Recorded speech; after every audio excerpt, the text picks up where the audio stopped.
नमस्कार। इस एपिसोड को शुरू करने से पहले हमें आपके दिमाग में चल रहे उस सवाल का जवाब देना है जो आपको सोने नहीं दे रहा। आखिर वेक्सनर, बिल गेट्स और ब्रिटेन के राजकुमार, जिनके पास अपने महल थे, अपने प्राइवेट जेट थे, आखिर वो एक अपराधी के द्वीप पर अपनी इज्जत नीलाम करने क्यों गए? क्या वो बेवकूफ थे? बिल्कुल नहीं। वजह थी लालच और ब्लैकमेल का कॉकटेल। जेफरी एपस्टीन के पास एक जादू था जिसे वित्तीय दुनिया में ग्रैट कहते हैं। यह एक ऐसा पेचीदा टैक्स का रास्ता था जिससे उसने लेस्ली वेक्सनर और लियोन ब्लैक जैसे अरबपतियों के हजारों करोड़ रुपए टैक्स में बचाए। वेक्सनर ने एपस्टीन को अपनी तिजोरी इसलिए दी क्योंकि एपस्टीन उनका पैसा नहीं बल्कि उनका काला धन मैनेज कर रहा था। रही बात द्वीप पर जाने की, तो अब सुनिए वो ब्रूटल सच। ये रईस लोग अपने घरों में गंदे काम क्या नहीं कर सकते थे? नहीं कर सकते थे। क्यों? क्योंकि वहां उनके नौकर थे, उनकी पत्नियां थीं और मीडिया था। एपस्टीन ने उन्हें कहा कि मेरे द्वीप पर कोई कानून नहीं है, यहां तुम जो चाहो करो, कोई नहीं देखेगा। लेकिन वो झूठ बोल रहा था। एपस्टीन देख रहा था और रिकॉर्ड कर रहा था, और यही वो ट्रैप था जिसमें सब के सब फंस गए। वो वहां मजे के लिए गए और ब्लैकमेल का पट्टा गले में डालकर वापस आ गए। अब बात करते हैं सबूतों के उस ज्वालामुखी पर जो 30 जनवरी 2030 को फटा। इसे कहते हैं द लिटिल ब्लैक बुक। इसमें 1700 नाम हैं।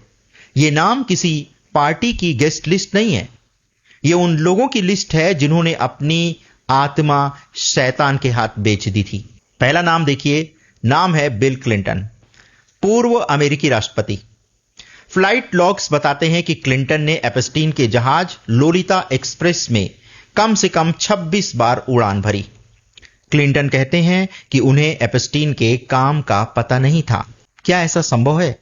एक देश का राष्ट्रपति जिसके पास इतनी बड़ी इंटेलिजेंस एजेंसीज हैं, कानून है, व्यवस्था है, उसको एपस्टीन के काले कारनामों का पता नहीं था। और सबसे बड़ी बात, 2026 की फाइलों में एक गवाह ने FBI को यह बताया कि एपस्टीन ने कहा था कि क्लिंटन को वो पसंद है जो उम्र में छोटी हैं। क्लिंटन की सीक्रेट सर्विस वहां आखिर क्यों नहीं थी? क्योंकि लॉग बताते हैं कि कई बार क्लिंटन ने अपनी सुरक्षा टीम को ब्रेक दे दिया था। लेकिन सबसे घिनौना सच ब्रिटेन के राजघराने से आया है। Prince Andrew. 30 जनवरी 2026 को रिलीज हुई तस्वीरों में एक ऐसी तस्वीर है जिसे देखकर आपको शर्म आ जाएगी। उस तस्वीर में महारानी एलिजाबेथ का बेटा प्रिंस एंड्रयू एक लकड़ी के फर्श पर एक युवती के ऊपर जानवर की तरह झुका हुआ है। उसके चेहरे पर हंसी है। क्या यह एक रॉयल फैमिली का व्यवहार है या एक शिकारी का? फैसला आप करें। एपस्टीन की ब्लैक बुक में एंड्रयू के 10 अलग अलग नंबर मिले हैं। महल के, मोबाइल के, बेडरूम के। वो वहां फंस चुका था। अब दिल थाम कर बैठिए, क्योंकि अब हम उस पन्ने को पलट रहे हैं जहां भारत लिखा है। सोशल मीडिया पर बहुत शोर है। क्या टाटा, बिरला, अडानी का नाम है इस ब्लैक बुक में? ब्रूटल सच क्या है? 60 लाख पन्नों की गहन जांच के बाद टाटा, बिरला या अडानी का ब्लैक बुक में नाम नहीं था। ये सब कोरी अफवाह है। लेकिन एक नाम है, और वो नाम बहुत बड़ा है, अनिल अंबानी। 2026 की फाइलों में एक ईमेल मिला है। तारीख है 16 मार्च 2017। अनिल अंबानी जेफरी एपस्टीन को मेल करके लिखते हैं, क्या तुम मेरी मुलाकात जेरेड कुशनर यानी ट्रंप के दामाद से करा सकते हो? क्यों? क्योंकि अनिल अंबानी प्रधानमंत्री नरेंद्र मोदी की अमेरिका यात्रा से पहले कुछ सेटिंग करना चाहते थे। एपस्टीन ने बाद में अपने साथी को मैसेज किया कि मैं मोदी के आदमी से मिला था। वो कह रहा है कि वॉशिंगटन में मोदी को कोई भाव नहीं दे रहा है। सोचिए, भारत का एक बड़ा उद्योगपति भारत के प्रधानमंत्री के लिए लॉबिंग करने के लिए एक सेक्स ट्रैफिकर के पास जा रहा था। क्या भारत की कूटनीति इतनी कमजोर पड़ गई थी?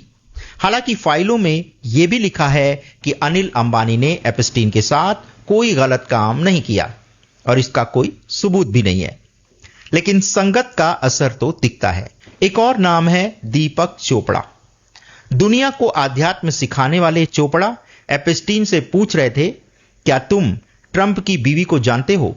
ये वो लोग हैं जो दिन में दुनिया को ज्ञान देते थे और रात को एप्स्टीन को मेल करते थे, पूछते थे कि क्या वो उनकी बीवी को जानता है। लेकिन 1700 नामों में से कुछ नाम ऐसे भी हैं जिन पर अभी पर्दा पड़ा हुआ है, लेकिन कुछ कहानियां ऐसी भी हैं जो कभी बाहर आई ही नहीं। उन लड़कियों की कहानियां जिन्हें विक्टोरिया सीक्रेट का मॉडल बनाने का सपना दिखाकर उस द्वीप पर ले जाया गया, और फिर अगले एपिसोड में हम उन सर्वाइवर्स की आवाज सुनेंगे और जानेंगे उस रात का सच जब जेफरी एप्स्टीन की जेल में मौत हुई। क्या उसने खुद को मारा या उसे चुप करा दिया गया? क्यों? क्योंकि मुर्दे गवाही नहीं देते। देखना मत भूलिएगा हमारा अगला एपिसोड।